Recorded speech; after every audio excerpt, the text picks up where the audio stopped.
Hello everyone, welcome back to another video. In this video, I'll be doing miscellaneous exercise of the 11th standard NCERT first chapter, that is sets. Now, for the examples of miscellaneous and the previous exercises, check my previous videos. I come up with both basics and NCERT examples along with the exercise. Now, this exercise, I'll be doing it in two parts, 8 questions each, because it'll be too lengthy if I take up all the 16 questions at once. So now, without further ado, let's start.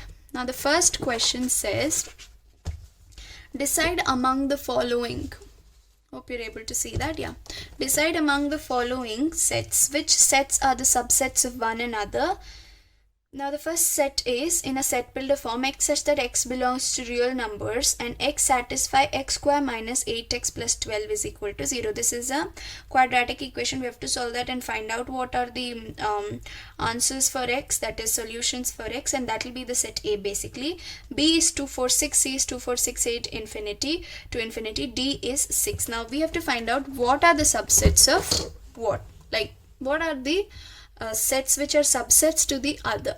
Now I have written it in a short form, basically only the equation. Let's solve the equation first and find out what are the solutions.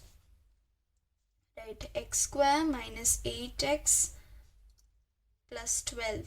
Okay, now this can be written as what? X square minus 6x minus 2x plus 12. Right, minus 6 into minus 2 is 12, minus 6 minus 2 is minus 8. So group it, take the common, x minus 6 minus 2 of x minus 6. So you have x minus 2 and x minus 6. So your solution is what? When you equate it to 0, you get x minus 2 goes to the right hand side and you get x is 2, and minus 6 go to the right hand side, you get 6. So this is set A. Okay, B is this, C is this, and D is this. Now if you look at things carefully, let's take the least number of elements which is present in a set, which is D. So let us look at the first scenario. Can D be the subset of A? Yes, it can be the subset of A because A has 2, 6. Now again, let's take D only. Is it the subset of B? Yes, D is the subset of B because it has 6. Okay. Now is D the subset of C? Yes, C has 6 in it. So D is the subset of C also. Okay. Now let's take A, which is 2 and 6. The second set which has the least amount of, second least number of elements is A, which is 2, 6. Now can A be the subset of B? Yes, you have 2, 4, 6 into 6 is present in A. So yes. Now can A be the subset of C? Yes, A can be the subset of C. You have 2, 4, 6 and other elements. Okay. Now that's it. A cannot be the subset of any other sets. It's over. Now let's take B, the final set, which is not infinity, which can be the subset. So B can be the subset of only C because C has the set B and other elements. So these are the 6 scenarios that can happen according to the sets that they've given. Moving on to the second question. Second question is a true or false question. Now there are 6 sub questions. I will be explaining all the 6 questions with the help of examples for your convenience. So yeah, I'll be doing them one by one with examples. Now the first one is, if x belongs to A and A belongs to B, then x belongs to B. Now they're asking us to tell if this is true or not. For this I've taken an example here. Pay attention here. Now let A be the set 1, 2, 3 and let B be 1, 2, 1, 2, 3 as an element and 3 in a set as an element. Now if you pay attention to this, what are the elements which belong to this set? 1 belongs to 1, 2, 3, which is A. 2 belongs to A. 3 belongs to A. Now if you look at this carefully, now that x element, right, in the question, given in the question x, let us take it as 3 for an example. Let's take it as 3. Now here, look at the elements. A belongs to B, 2 belongs to B, 1, 2, 3 as an element belongs to B, and 3 belongs to B. But since they are asking one element and we have considered that as 3, now 3 belongs to A but 3 does not belong to B. Okay, but A is belonging to B. Look at this. This entire set, B has considered it as an element. It is taken it as an element. A belongs to B. But an element inside B, like 3, does not belong to B. See, you have 3 in a set that belongs to B, but you don't have a separate element is 3 that is present in the set B. Therefore, X can belong to A can belong to B, but X might not belong to B every time. So hence this statement is false. Hope that was clear. Now moving on to the second statement, if A is the subset of B and B belongs to C, then A belongs to C is what they're saying. Now we have to say whether this is true or false. For that, again, I've taken example here. Let A be the set 1. Let B be 0, 1, and let C be 2, 0, 1 as the set, as an element, this entire set as an element, and 3. Now why have I taken this? So that it satisfies these two conditions. A is the subset of B. Is A the subset of B? Yes. A1 belongs to both A and B. Therefore, A is the subset of B. Now does B belong to C? That is, B as an element. Only when an element is there you can use the belong to symbol. I've taught you in the previous videos. Go check them out. Only when there is when you consider it as an element, you can put the belong to symbol. If not, you have to use the symbol set. So yes, B belongs to C. The entire set is there as an element in C. So yes, B belongs to C. But is A belonging to C? Now what is A? 1. Right, this, that is, if here next to 3, if you had like this, if you had the set 1, then A would have belonged to C, but now it's not belonging to C because you don't have this. You have only 2, 0, 1 and 3. Therefore, need not be that A, when a subset A, when A is a subset of B and B belongs to C, need not be that A belong to C. Okay, so hence this statement is false. Okay, now moving on to the next sub question, that is question number 3. If A is the subset of B and B is the subset of C, then A is the subset of C. Is this true or false? Now let us consider some random element X. Okay, now let us consider this element belongs to A. That is, in the set A, X is there as an element. Okay, now since they are telling A is a subset of B, so X should belong to B also, right? Then only A can be the subset of B. Now again, since they're telling B is the subset of C, then X should belong to C also. Then only B can be the subset of C. Hope you're able to understand what I'm telling. Why is X belonging to B also? Because A is the subset of B. And why is X belonging to C also? Because again, B is the subset of another set C. And therefore, when an element is belonging to all these 3 sets, then we can randomly write, not randomly, we have proved it and we have written that A is a subset of C. X is belonging to X is belonging to C. Obviously, A can be the subset of C. Hence proved. Now moving on to the sub question 4. If A does not belong to, if A is not the subset of B and B is not the subset of C, then A is not the subset of C. Is this true or not? With examples again, I am considering A to be 2, 3, B to be 0, 6, 8, C to be 0, 2, 3, 6, 9. Okay, now you can clearly see that A is not the subset of B. Right, any element which is present in A is not there in B. There is 2, 3, but you don't have 2, 3 here, so A is not the subset of B.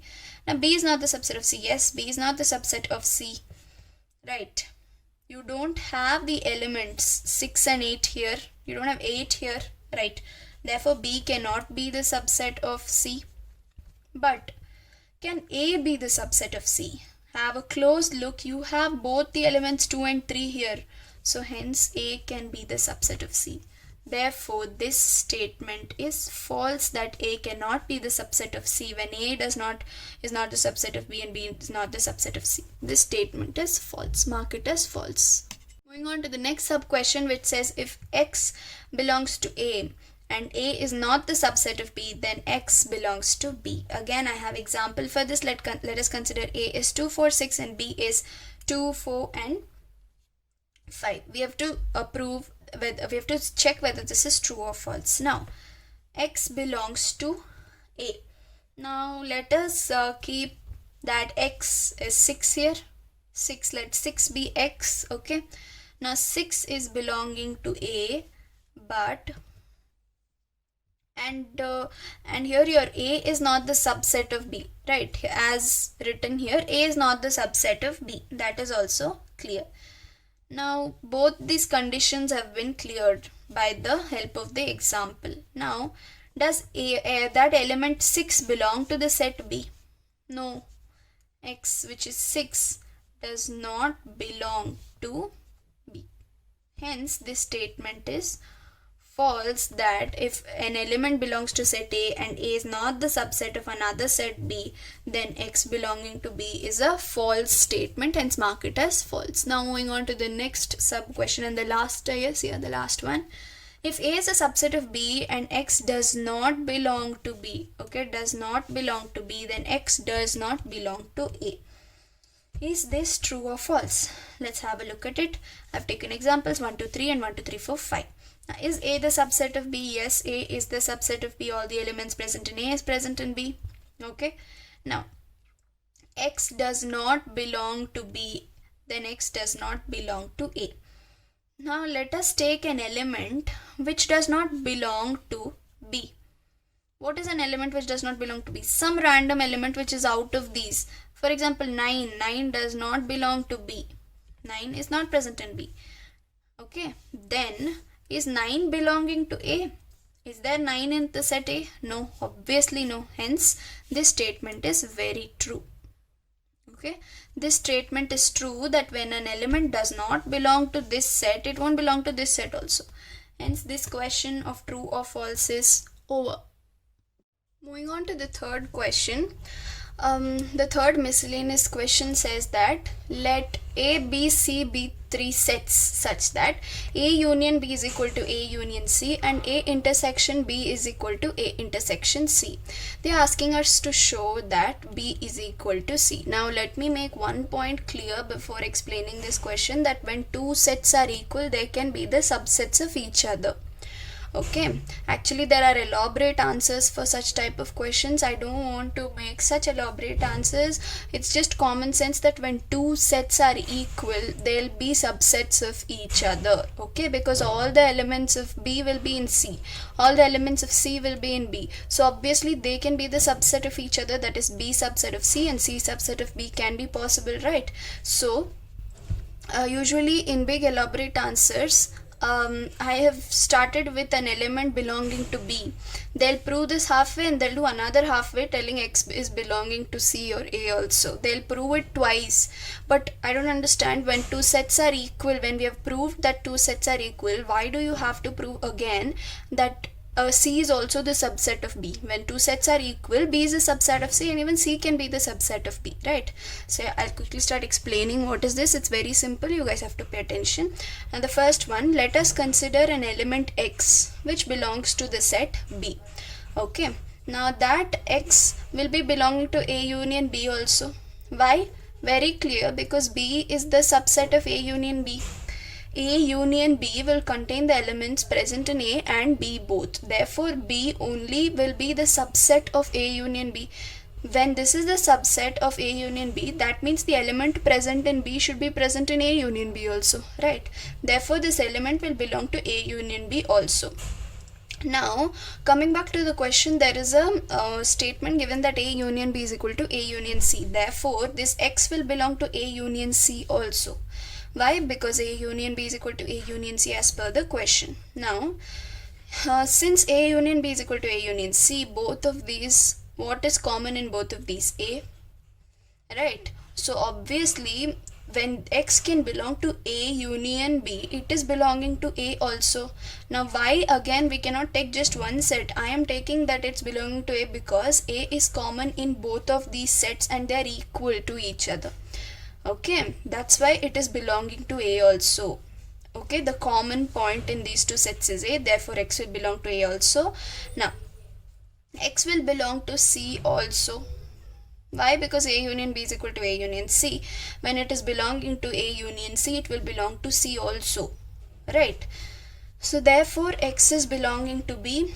Now that is one point of understanding, because only union, I took only with union. Now there's one more statement given about A intersection B is equal to A intersection C. What is that?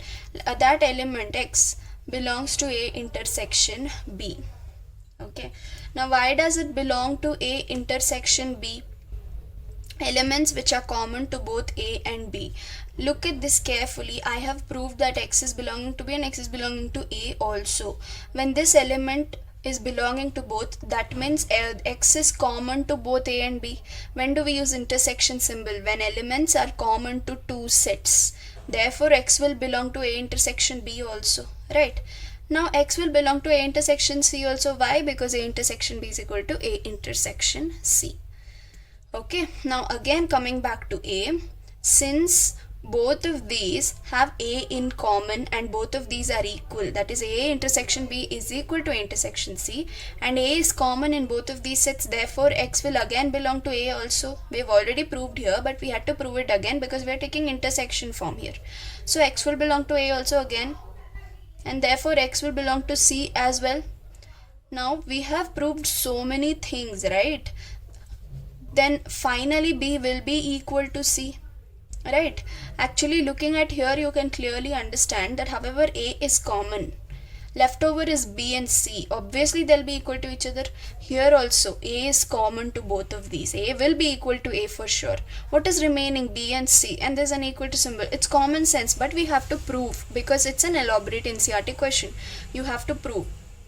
So if you write these steps, you can write this step without another thinking, okay, and you will be awarded marks for this because you are proving that it is belonging to A union B, A union C, A intersection B, A intersection C, and A also. Then obviously B will be equal to C. When two sets are equal, obviously they'll be the subset of each other, not just B subset C. C also is a subset of B, okay. And still if your teacher asks you that it has to be in an elaborate manner, you please go ahead and write X belongs to C also and do the same steps again. It will just be the vice versa, that is A union C will be here, A union B will be here, and here again it will be vice versa. That's it. You just have to tell that because A union C is equal to A union B, you just have to substitute C in place of B and you will get the same thing. You will get C subset of B at the end. But I've already told you that it is common sense that when two sets are equal, they'll be the subset of each other. Hope you understood this question. Moving on to the fourth question of your miscellaneous exercise, it says to prove that a statement 1, 2, 3, 4 all are equivalent. That is, this is equal to this is equal to this is equal to this. Now to prove this, there's only one solution. Actually you can go ahead with the method of taking an element X and then prove that it belongs to this, then it belongs to that because it's the subset and that and this. That is one method of solving. The other method of solving is by taking example. I will teach you with the example, it's more convenient. Now to prove such type of questions, look at this first statement carefully. A is the subset of B and A minus B is a null set. If you have to prove such type of questions with an example, you have to analyze the question first. Looking at the question, you come to know that A minus B, that is the elements present in A which is not present in B, is a null set, and yet A is a subset of B. This will be possible only when you take both the sets same. So I am taking the example of A as a set 1, 2, 3, 4 and B also as a set 1, 2, 3, 4. Okay, looking at the first one, A subset of B. What is A subset of B? Because both sets are equal, A and B will be the subsets of each other. I have taught you the same thing in the previous question also. When two sets are equal, they'll be the subsets of each other because both of them have the same elements. Okay, so they'll be the subset of each other. So yes, A is the subset of B. Okay, clear? Moving on to the next point, A minus B is a null set. Now why is this a null set? Because what is A minus B? The elements present in A that are not present in B. Okay, elements present in A that is not present in B is null only, because whatever the elements present in A, they are present in B also. Therefore, it's a null set. Moving on to the third one, A union B is equal to B. Is it true? What is A union B here? The elements, you have to add both of them without repetition. A union B will be equal to 1, 2, 3, 4, again back to the same set. Now this can be also equal to A and also equal to B because you have the same elements, right? So yes, your third statement also is true. A union B is equal to B, right? Now moving on to the fourth sub question, which is A intersection B is equal to A. Now please tell me, what is A intersection B? The elements which are common to both A and B are what? 1, 2, 3 and 4. Therefore A intersection B is equal to A. 1, 2, 3, 4, 1, 2, 3, 4, right? It's also equal to B. So A intersection B is equal to A is also verified. Now the answers for all these four is what? The set 1, 2, 3, 4, only A is the subset of B. What is A? 1, 2, 3, 4? Right, equivalent. And moreover, even A union B is equal to B and A intersection B also is equal to A, and it's also equal to B also. Here it's B and here it's A also. Hope you understood this question. And since they've asked you to prove that all the four are equivalent, you have to prove it by some means that there's one particular statement which is same for all of these. Now I'll tell you what is that. The first one, it is A subset of B, right? For the second one, why is A minus B equal to null set? Because the elements present in A is present in B. Why? Because A is the subset of B, right? If A is a subset of B, why is A subset of B? Because again A and B are equal. When two sets are equal, they will be the subset. Going to the second statement, A minus B is a null set. Again, why? Because A is the subset of B. Because again, going back, A is a subset of B because A is equal to B. Now moving on to the third one, A union B is equal to B. Why is that? Again, because A is the subset of B, right? Analyze it properly. Again, moving on to the fourth one, A intersection B is equal to A. Why is that? Again, because A is the subset of B. The reason why all these are equivalent is because all of them end up to a point wherein A is the subset of B. Understand? And very simple, why is A the subset of B? Because A and B are equal. A, when two sets are equal, they can be the subsets of each other. So hence all the four statements are equivalent.